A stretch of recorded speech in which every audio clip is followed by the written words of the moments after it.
Oo, okay.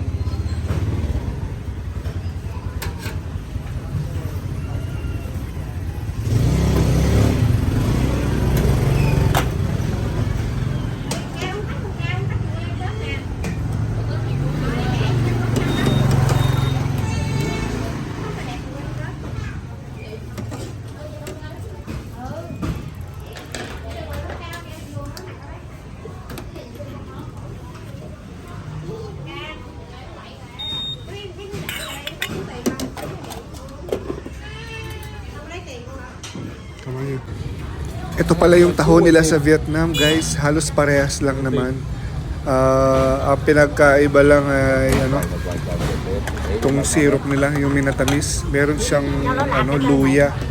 Nilalagyan nilang luya yung minatamis nila, guys. Kung makikita niyo yung luya.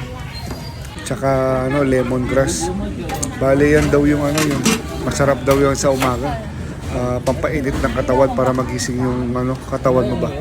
Kaya nilalagyan nila ng luya, lemongrass, tsaka yung bilog-bilog, guys.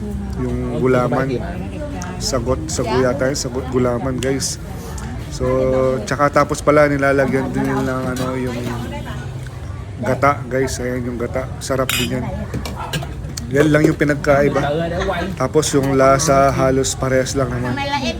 Pero sa atin dapat lagyan din siguro nila ng ganito, guys, yung gata tsaka yung minatamis.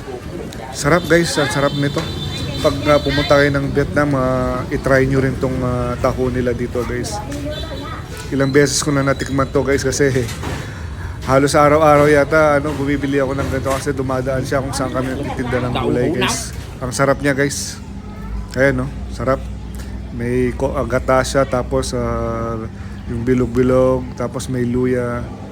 Sarap yung combination niya, guys. Subukan nyo to pag pumunta kayo ng Vietnam.